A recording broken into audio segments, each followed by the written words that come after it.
ಕೈ ಬಿಡೇನು, ಕೈ ಬಿಡೇನು, ಆ ಮಾತು ಹೇಳಿದ ತಾ ಹೇಳಿದ ನಲ್ಲವೇ. ನಾ ಕೈ ಬಿಡೇನು, ನಾ ಕೈ ಬಿಡೇನು, ಆ ಮಾತು ಹೇಳಿದ ತಾ ಹೇಳಿದ ನಲ್ಲವೇ. ಯೇಸು ಕೈ ಬಿಡನು ದೈನಂದಿನ ಸತ್ಯವೇದ ಅಧ್ಯಯನಕ್ಕೆ ನಿಮ್ಮೆಲ್ಲರನ್ನು ಆಹ್ವಾನಿಸುತ್ತೇನೆ. ಇಂದು ಸಹ ನಾವು ಯೆರೂಸಲೇಮಿನಲ್ಲಿ ವಾಸ ಮಾಡುವುದಕ್ಕೆ ಮನಸ್ಸು ಮಾಡಿರಿ. ಈ ಸಂದೇಶವನ್ನು ನೀವು ಕೇಳಿಸಿಕೊಂಡು ಆಶೀರ್ವಾದ ಹೊಂದಿರಿ. ಕರ್ತನು ನಿಮ್ಮನ್ನು ಆಶೀರ್ವದಿಸಲಿ. ಎಲ್ಲ ನಾನು ಹೇಳ್ತಾ ಇರೋದು, ನನ್ನ ಪಾಯಿಂಟ್ ಏನಂದರೆ ಇಲ್ಲಿ ಪ್ರತ್ಯೇಕತೆಯ ಒಂದು ಕಾರ್ಯ ನಾನು ಹೇಳ್ತಾ ಇರೋದು. Okay, very very very very very careful. ನಿಮಗೆ ಫ್ರೆಂಡ್ಸ್ ಇರೋದು ತಪ್ಪಿಲ್ಲ, ಬಟ್ ಆ ಫ್ರೆಂಡ್ಸ್ ಮಾಡೋದನ್ನು ನೀವು ಮಾಡಬೇಡಿ. ಫ್ರೆಂಡ್ಸ್ ಇರೋದು ತಪ್ಪಿಲ್ಲ. ಇವನು ಯೇಸುಸ್ವಾಮಿ ಬಗ್ಗೆ ಏನು ಹೇಳಿದ್ರು, ಇವನು ಪಾಪಿಗಳ ಸಂಗಡ ಸ್ನೇಹವನ್ನು ಮಾಡ್ಕೊಂಡಿದ್ದಾನೆ. No wrong. ಯೇಸುಸ್ವಾಮಿ ಮದುವೆಗೆ ಹೋದರು. ಮದುವೆಯಲ್ಲಿ ಯೇಸುಸ್ವಾಮಿ ಪ್ರತ್ಯೇಕತೆ ಇಟ್ಕೊಂಡ್ರು. ಅದೇ ಥರ ಪ್ರಿಯ ದೇವರ ಮಕ್ಕಳು, ಎಲ್ಲದರಲ್ಲೂ ನಾನು ನೀನು ಬೈಬಲನ್ನು ಪಾಲಿಸಬೇಕು.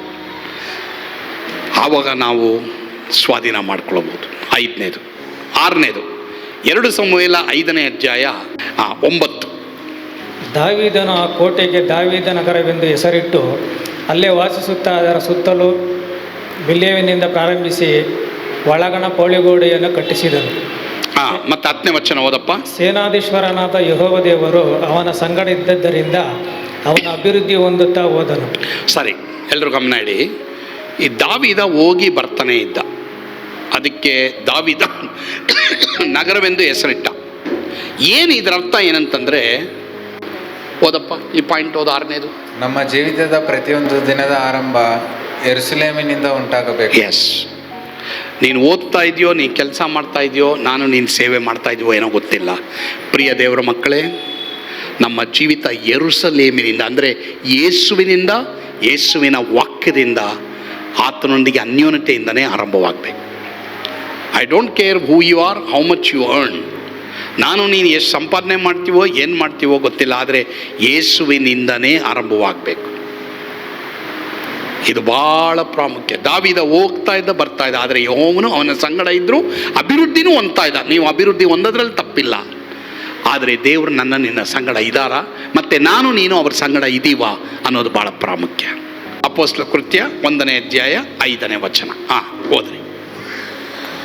ಹೀಗಿರಲಾಗಿ ಆತನು ಅವರೊಂದಿಗೆ ಕೂಡಿದ್ದಾಗ ಅವರಿಗೆ ಯೋಹಾನಂತಲೂ ನೀರಿನಲ್ಲಿ ದೀಕ್ಷಾಸ್ನಾನ ಮಾಡಿಸಿದನು.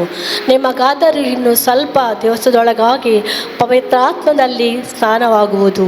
ಆದ ಕಾರಣ ನೀವು ಯೆರೂಸಲೇಮನ್ನು ಬಿಟ್ಟು ಹೋಗದೆ ತಂದೆ ಮಾಡಿದಂಥ ನೀವು ನನ್ನಿಂದ ಕೇಳಿದಂಥ ವಾಗ್ದಾನಕ್ಕೆ ಕಾದುಕೊಂಡಿರಿ ಎಂದು ಅಪ್ಪಣೆ ಕೊಟ್ಟನು. ಯೆರೂಸಲೇಮ್ ಏನು ತೋರಿಸ್ತದೆ ಗೊತ್ತಾ?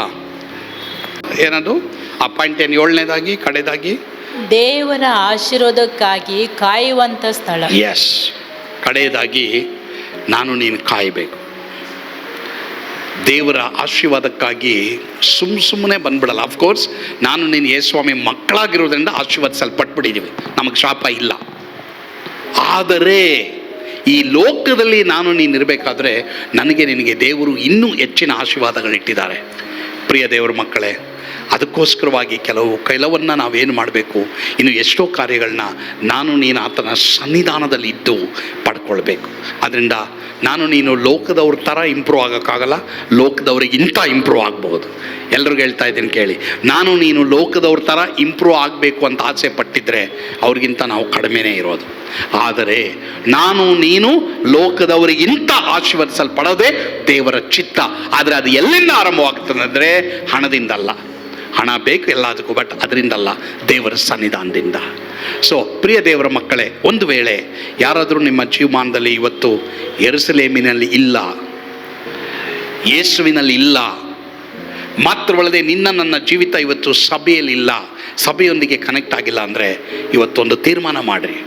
ಖಂಡಿತವಾಗಿ ಯೇಸುವೇ ಆಶೀರ್ವಾದಕ್ಕೆ ಮೂಲ ಕಾರಣನು, ಮಾತ್ರವಲ್ಲದೆ ಆತನ ಶರೀರವಾದ ಸಭೆಯೇ ನಮ್ಮನ್ನು ಆಶೀರ್ವಾದಕ್ಕಾಗಿ ಕಾದು ನಮ್ಮನ್ನು ಪ್ರೊಟೆಕ್ಟ್ ಮಾಡುವಂಥ ಸ್ಥಳವಾಗಿದೆ. ಕರ್ತನು ತಾನೇ ಈ ವಾಕ್ಯಗಳ ಮೂಲಕವಾಗಿ ನಮ್ಮೆಲ್ಲರನ್ನೂ ಆಶೀರ್ವಾದ ಮಾಡಲಿ. ಆಮೇನ್. ನಾನು ನಂಬ್ತೇನೆ ಈ ಸಂದೇಶದ ಮುಖಾಂತರವಾಗಿ ನೀವು ಬಲ ಹೊಂದಿದ್ದೀರಾ, ಆಶೀರ್ವಾದ ಹೊಂದಿದ್ದೀರಾ. ದೇವರ ಕಡೆಗೆ ತಿರುಗಿಕೊಳ್ಳ್ರಿ, ನಿಮ್ಮ ಹೃದಯವನ್ನು ಸಂಪೂರ್ಣವಾಗಿ ಯೇಸುಸ್ವಾಮಿಗೆ ಒಪ್ಪಿಸಿರಿ. ನೀವು ಬಿಡುಗಡೆ ಹೊಂದಿ ನೀವು ಸಂತೋಷವಾಗಿರ್ತೀರಾ. ಆಮೇನ್. ಪ್ರಾರ್ಥಿಸೋಣ. ನಮ್ಮನ್ನು ಬಹಳವಾಗಿ ಪ್ರೀತಿ ಮಾಡುವಂಥ ನಮ್ಮ ಸ್ವರ್ಗೀಯ ತಂದೆಯಾದ ದೇವರೇ, ನಿಮ್ಮ ಸ್ತೋತ್ರ. ದೇವರೇ, ನಮ್ಮೊಂದಿಗೆ ನೀವು ಮಾತನಾಡೋದಕ್ಕಾಗಿ ಸ್ತೋತ್ರ. ಯಾರ್ಯಾರು ಈ ದೈವ ಸಂದೇಶವನ್ನು ವೀಕ್ಷಿಸಿದ್ದಾರೋ, ಕೇಳಿಸ್ಕೊಂಡಿದ್ದಾರೋ, ಈಗಲೇ ಅವರ ಹೃದಯದಲ್ಲಿರುವಂಥ ಎಲ್ಲ ಡಿಪ್ರೆಷನ್ ಮಾತ್ರವಲ್ಲದೆ ಎಲ್ಲ ರೀತಿಯ ಕಷ್ಟ ವೇದನೆಗಳಿಂದ ಅವ್ರನ್ನ ಬಿಡುಗಡೆ ಮಾಡಿ ದೇವರೇ, ಅವರನ್ನ ಸುಸ್ಥಿತಿಗೆ ನೀ ಬರಮಾಡು. ಯೇಸುವಿನ ಹೆಸರಿನಲ್ಲಿ ಪ್ರಾರ್ಥಿಸ್ತೇವೆ ದೇವರೇ. ಆಮೇನ್. God bless you. ಸ್ವರ್ಗದ ಆನಂದ ನಿಮ್ಮೆಲ್ಲರನ್ನು ತುಂಬಿ ತುಳುಕಲಿ. ಆಮೇನ್.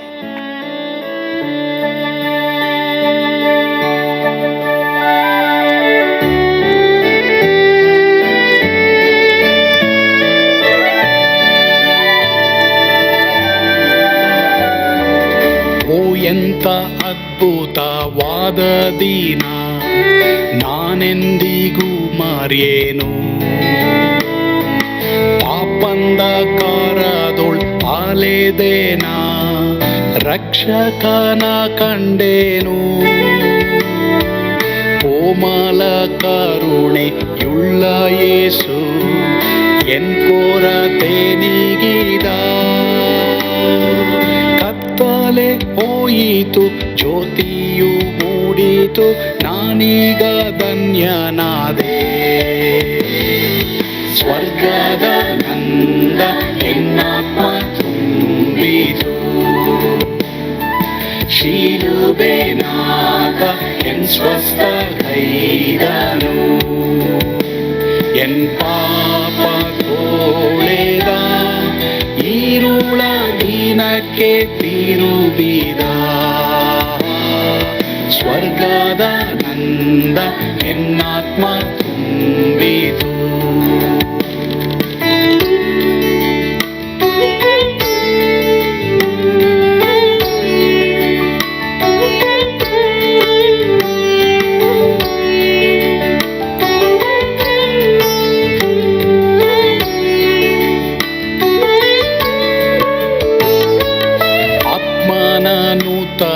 ಜನ್ಮದಿಂದ ದೇವಪುತ್ರನಾದೇನು.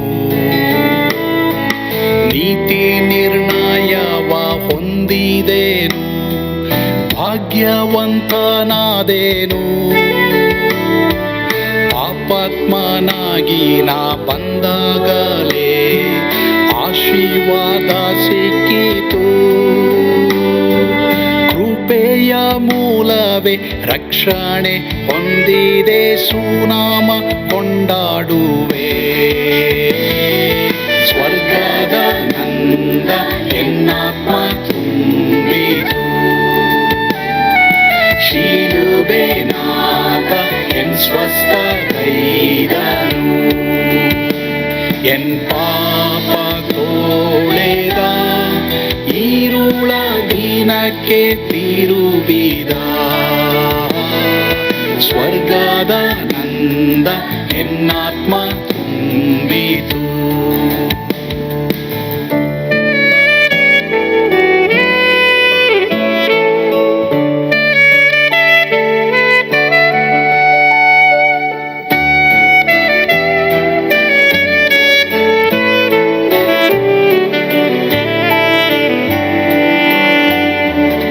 ಅನಂತ ನಿರೀಕ್ಷೆ ಏನಾಗಿದೆ, ಕಾಲವು ತೀರಲಾಗಿ.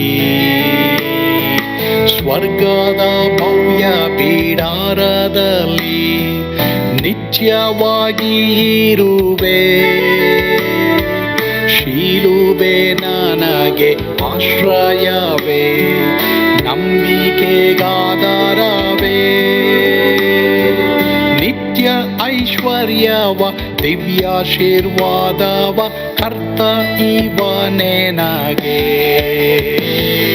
ಸ್ವರ್ಗದ ನಿಂದ ಎನ್ನಾತ್ಮ ತುಂಬಿತು.